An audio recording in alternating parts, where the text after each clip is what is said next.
Thank you very much, Prof. Again, I'm presenting on the similarities of the rRNA genes in coconut lithial and phytoplasma found in Jamaica.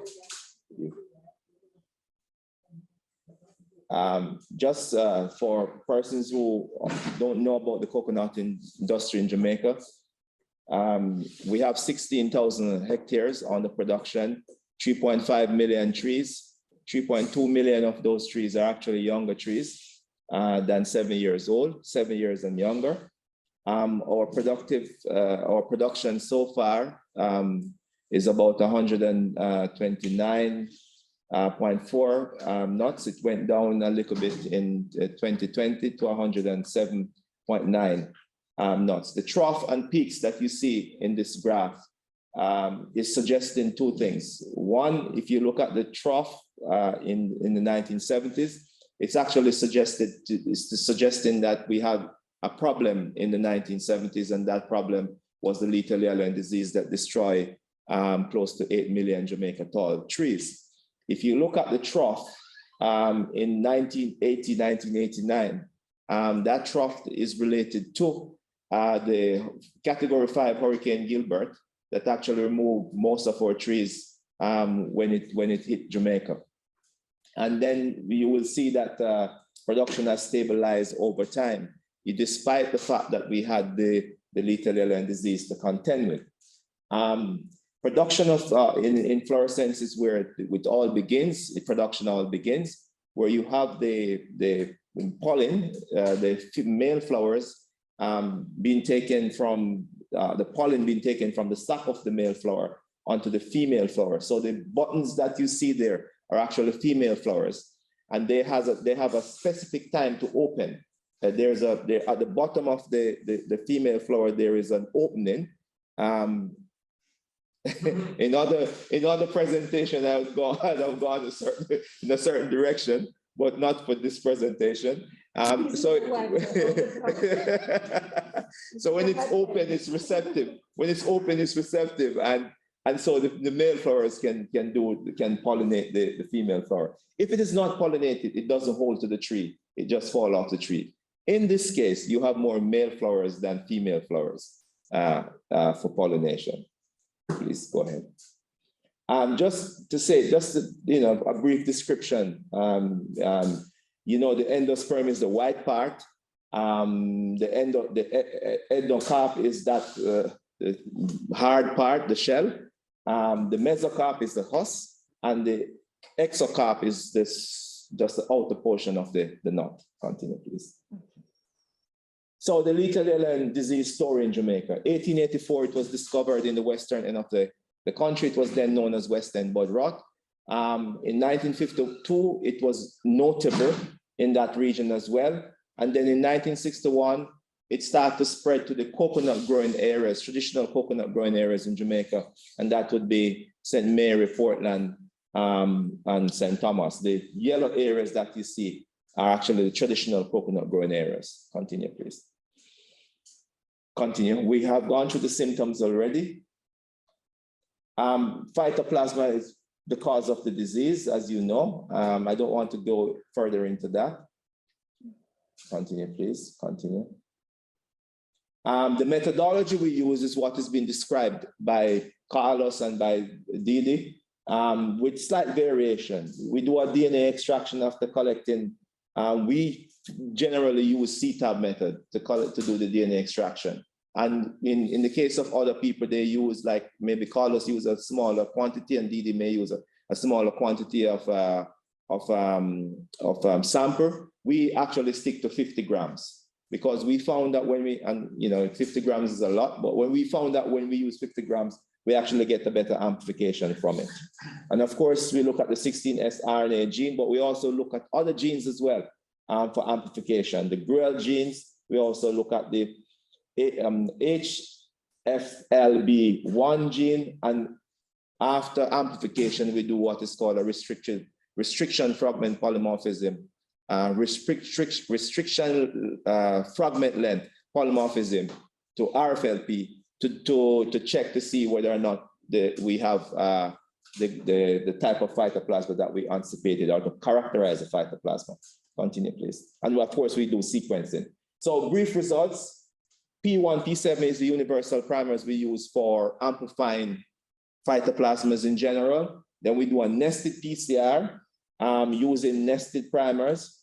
And then after we get that amplification, we then do one or two things. We then do what is called cloning using a vector and E. coli bacteria, or we can do direct sequencing. We can send for direct sequencing. Continue. Yes, continue, please.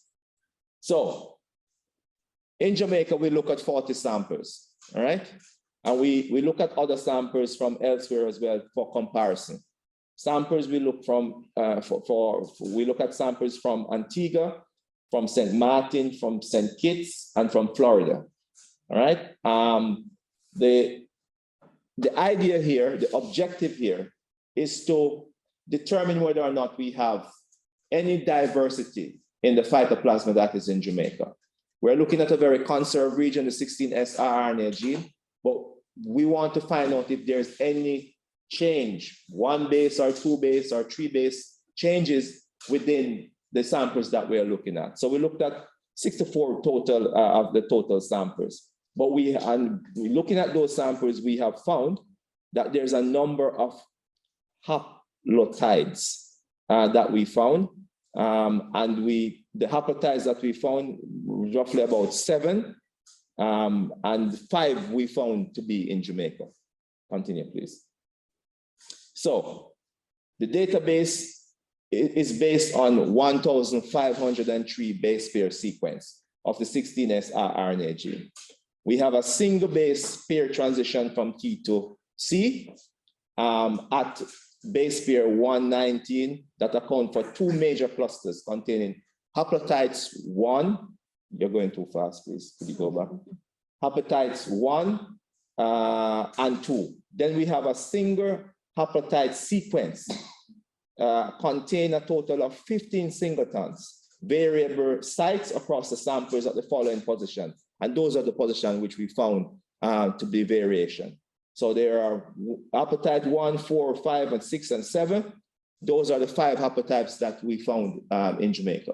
And those haplotypes can be correlated back to how the disease actually behaves in the areas where we found those haplotypes. Continue, please.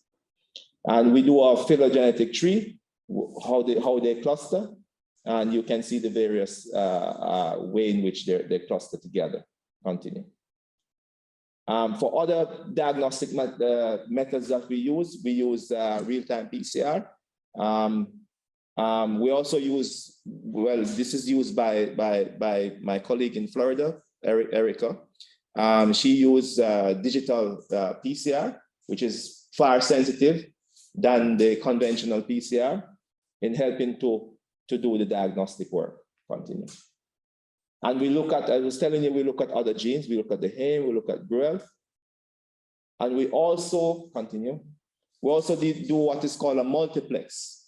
Looking at we use one single PCR condition, putting in all the primers in that one single tube and amplifying a range of genes. Continue.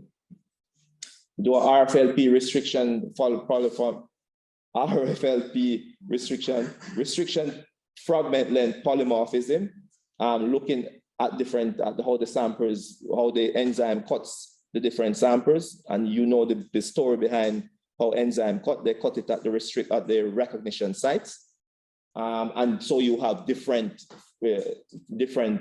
patterns within the samples, and you can use the comparison of those patterns to tell what type of phytoplasma you have. Continue. Okay, very important in Jamaica, because we have been living with this disease since the 1970s. So most of our research effort is actually focused on this disease. We were able to do a validation on a method called the Black approach, using principles that have long been known in plant pathology: exclusion, eradication, protection, resistant varieties, and therapies. Continue. For the Black approach, what is important is close monitoring. So we encourage farmers and even ourselves to go to the field, make the disease identification in the field. They actually get support from us, from us at the Coconut Industry Board. So we do a surveillance. When we find a disease tree, we remove it immediately. We plant another one as replacement, because we say the tree you plant today will be the tree that will come into bear in 3 years time, because most of our trees, if you're talking about Malayan dwarf, you're talking about them coming into bear in 3 years time. If you're talking about the hybrid, which is a cross between the Panama tall and the Malayan dwarf, which is the Maypan, that hybrid would come into bearing in 4 years. And we have other hybrids as well. And we talk about weed control, proper weed control, and a fertilization program for keeping the plants healthy. Continue. So how do we cut? It's not about just cutting the trees and the trees that are infected and leaving and moving on to the next tree. So when we cut the tree, we cut it up in pieces. All right. I know here it's not environmentally friendly to burn, but to control the spread of the disease, we do have to burn. And if we don't burn, we say we use malathion to spray over the heap that we cut up to make sure that you don't have insects like Ecleus, Macaspringi, or Haplexus scudus flying there to take the phytoplasma to spread it to other trees. Now, I recognize the context in which we are doing this. So we use neem oil as well. That is also good. It runs away the insect. And there are some other oils that can be used if you don't want to either burn or use chemicals. Continue, please. For the first time since the 1970s, we have found right across the country, after consistent efforts in our research program, we have found the disease to decrease significantly across the country. So much so that farmers are now planting coconuts and benefiting from coconuts at an economic threshold that the disease is contained at. So the disease has significantly decreased across the country. Continue. Just one example, this farm has 80,000 trees. It's in the eastern section of the country. It's called Nuss River Farm.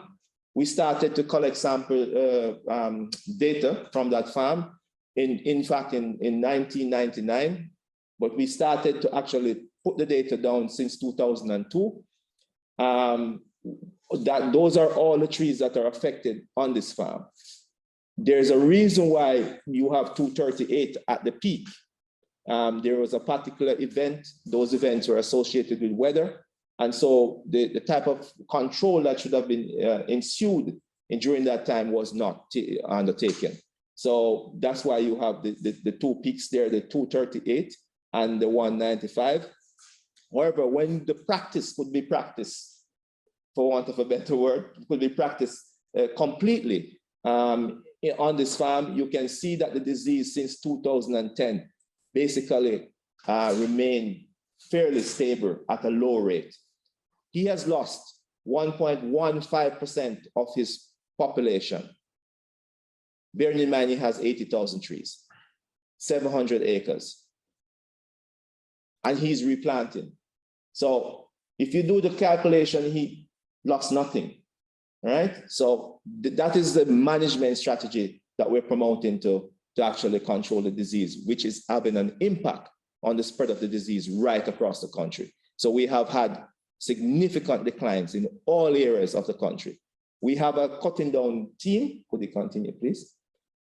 So this is the farm, no lethal alien disease. I'm going to show you the area where we have the lethal alien disease on this farm. Could you, the next slide, please?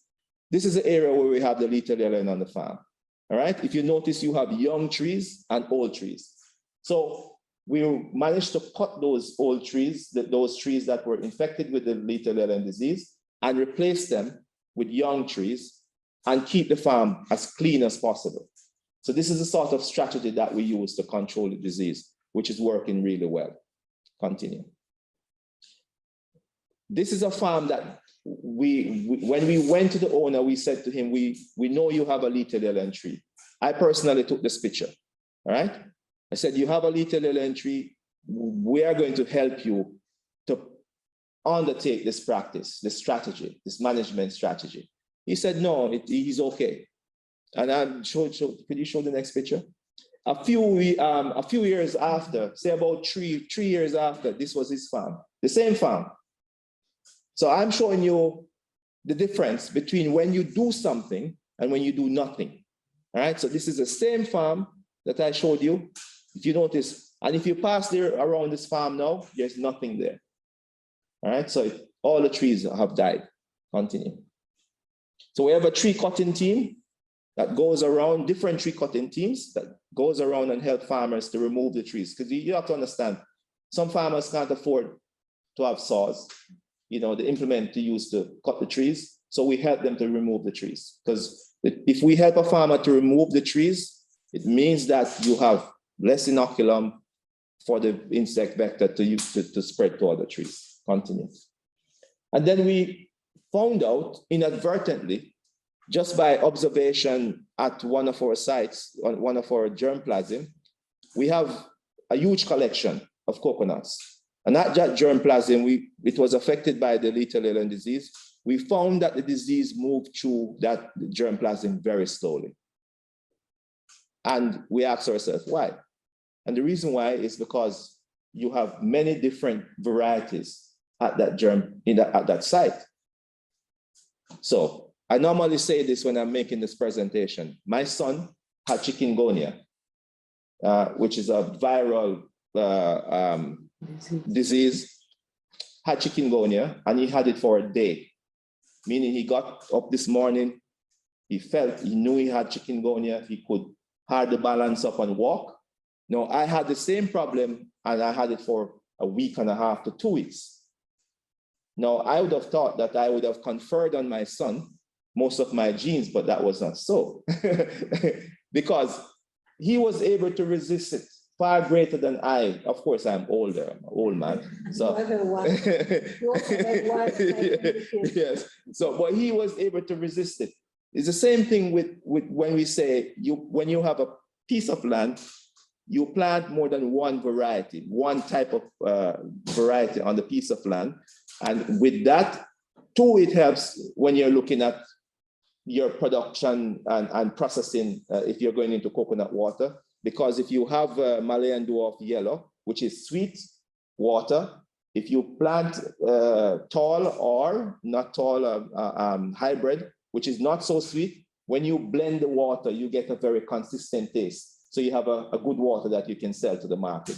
So that's one advantage. The second advantage is that the resistance susceptibility threshold of each of those varieties is very different. So you'd have the disease moving slowly through the field. Continue. And then you can practice your control measures. Continue, please. Continue. Continue. Continue. Sorry about that. No, press it again, please. Thanks. Yes. Then we have found over the years some resistance. Let's not put it that so strongly. Some tolerance.